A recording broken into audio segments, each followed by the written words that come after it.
How powerful do you think Google reviews are for your business?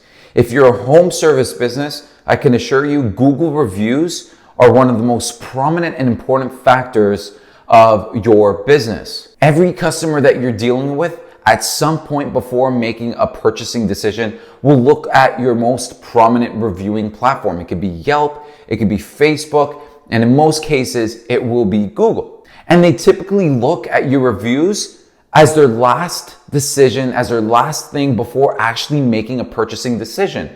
So Google reviews are subtly making a lot of the sales for you. Like, think about yourself when you're purchasing something or using a service provider, you are looking and seeing what the market has for feedback. And you do it by doing your due diligence, by looking at reviews, testimonials, and seeing what other people think about that service provider or product.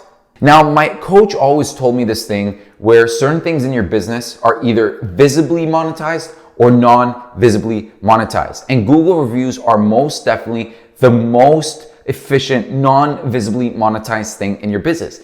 Meaning it is making you a lot of money if you have it set up right, but you don't know exactly how much money it is really driving for your business. Before we get into the 5 things that we do for our clients to increase their Google reviews, let's go over some of the fun facts presented by Search Engine Journal that gives us better insight as to how powerful Google reviews are. Now, the first one is having only good reviews is not a good thing. Wow, believe it or not, having only good reviews is not a good thing.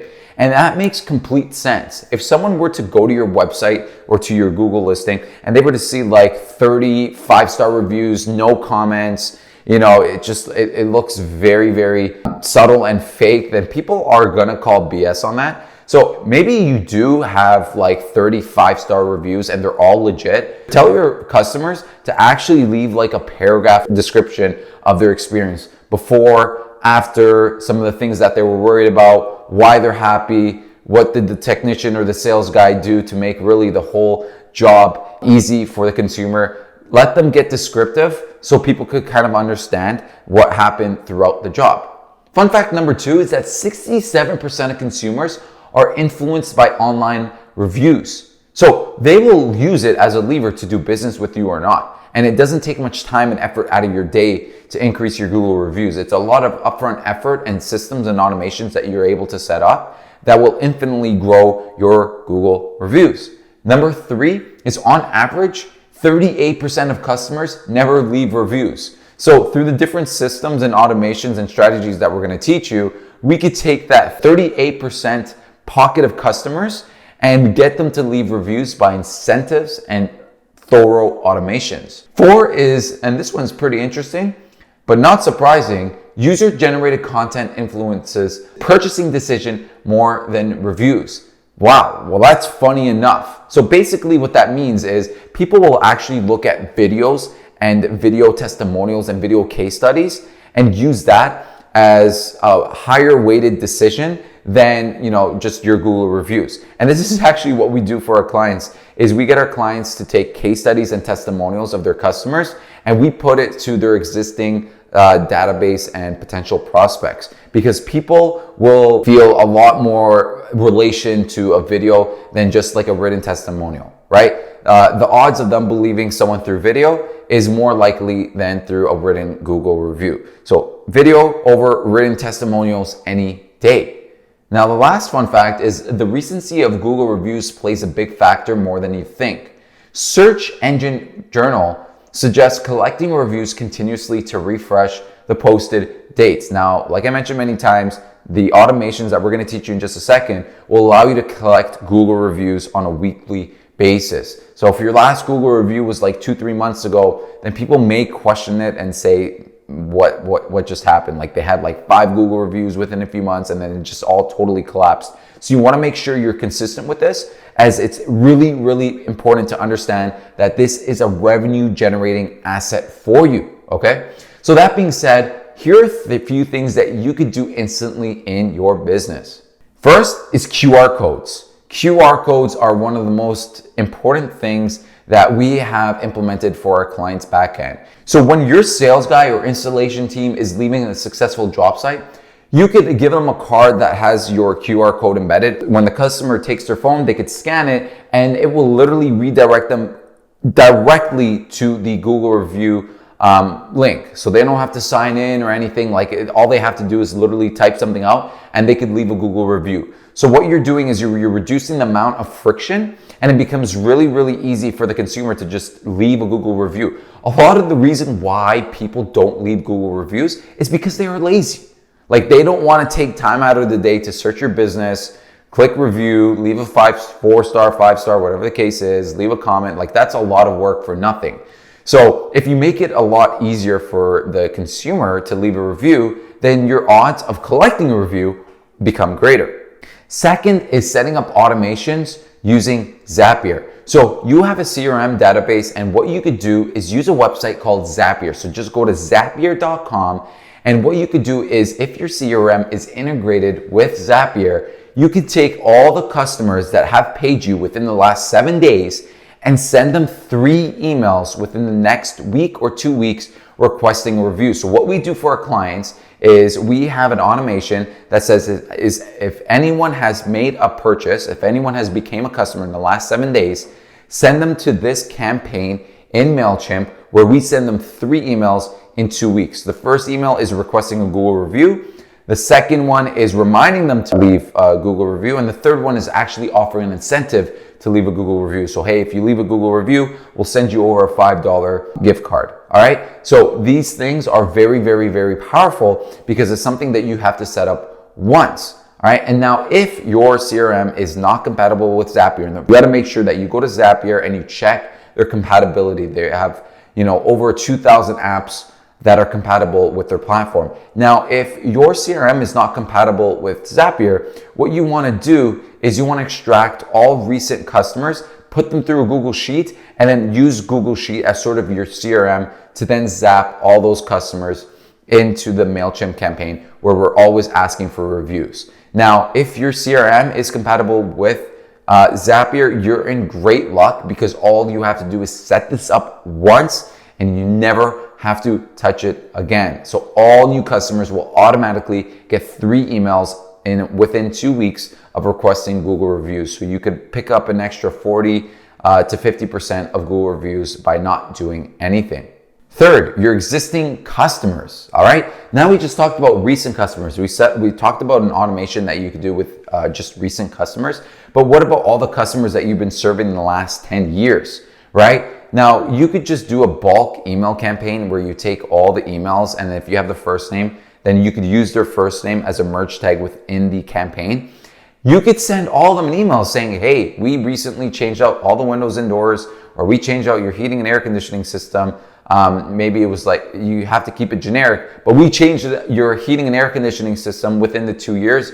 We just thought it would be absolutely wonderful if you could leave us a Google review. It would mean the world for a small business like us. You have to give them a reason to leave a Google review and sort of have that sympathy play. So you want to make sure that you're asking politely, and then you could easily pick up 4, 5, 6, 7 reviews off something just like that. This is probably my least favorite method, because a lot of these customers become stale, and then they really don't have an incentive or a reason to actually leave you a Google review. The best time to get a Google review is after delivering the job in itself. Okay. Now, the next one is posting on your socials, right? You have Instagram, LinkedIn, Facebook, Google. Some of my clients have TikTok, and they're doing really well on that, which is awesome. But post on your socials saying, hey, we're trying to increase our Google reviews. It would mean the absolute world if you could leave a 5-star review for us. That would mean everything to us. And yes, you may have some friends and family that are not real customers, but again, it'll help you go from 30 reviews to 50 reviews, and that is just that much better. Now, fifth is setting expectations. Now, what you should do is have a meeting with your sales manager and your sales team and tell them that before the sales process, when you guys have that initial in-person appointment, in-person meeting, that you should tell the customer that if they are happy with the job, when they actually proceed with the actual job, if they are happy, then it would mean the world to leave a Google review. And 99.9% of the time, they're going to just respond positively. They're going to be like, yeah, for sure, I could leave you a Google review. There's no problem. Like, if you guys could get the job done right, there's no problem doing so. And as you set the expectation straight, you kind of build that like remorse, right? So if you do the job and it's a great, and you provided what you promised, right? Then if you remind the customer to leave the review, the odds of them leaving a review are almost 90%. Okay, so just ask before, remind later, and then you'll pick up an extra, 4 or 5 reviews every single week just by doing something as simple as that. But it's important for you to actually train your sales guys, train your sales people, your sales manager. Just have a quick meeting and kind of can figure out a way to systemize it within the sales process to collect these Google reviews. And what some of our clients actually do is they incentivize their salespeople. So whoever gets the most Google reviews for the month gets like a $500 bonus, because our clients really understand how powerful it is to collect a lot of Google reviews. Like, I seen one of my clients go from like 120 Google reviews to 350 in 2 years, which is absolutely crazy. And he actually does a lot of like gift cards. So in his case, he does like Tim Hortons and Starbucks gift cards. He's probably spent through the gift cards and paying his sales guys bonuses about like $3,000. And I could almost assure you that those Google reviews have generated at least $200,000 in revenue. Like, I guaranteed, right? Because all the new prospects that are coming in, they check out their Google profile, they go to their website, and the Google reviews are always going to be prominent. So guys, put a focus to your Google reviews. It's going to be one of the best things that you do for your business. And all the things that we mentioned, it's a lot of upfront work, but then over time, it really becomes systemized, becomes like a machine for your business to collect reviews on demand. So just a quick recap here. Use something like MailChimp and Zapier, where you could integrate your CRM and zap and connect all these people to a MailChimp campaign where you're continuously requesting for reviews within a usually 2 to 3 week time period. 2 is have a meeting with your sales and installation team. Give them incentives and bonuses on who collects the most Google reviews. Make it a part of your culture to receive Google reviews, and then applaud your team for collecting Google reviews. 3, post on your socials, Facebook, Instagram, Google. Ask your friends, your family members, that, if they could just help by adding an extra 10, 15, 20 Google reviews, why not? It definitely helps out your business. And then incentivize people, whether it's a $5 gift card for your customer to leave the review, or maybe assigning like a $500 bonus to the sales guy who received the most Google reviews. Do it, because over time, this will make you a lot more money than a $5 gift card. Okay, guys? So I hope you enjoyed this video. These are things that will contribute to your success over time. And if you want things like this is like 1% of what we do for our clients. We embed lead generation systems for our clients, and then we also help them with consulting through CRMs, through Google reviews, through content, case studies, and so much more. So if you enjoyed the video, give it a thumbs up and book a call below. There should be a link in the description where you could talk to myself or one of my colleagues, and we'll break down a roadmap for you. All right, I'll talk to you guys soon.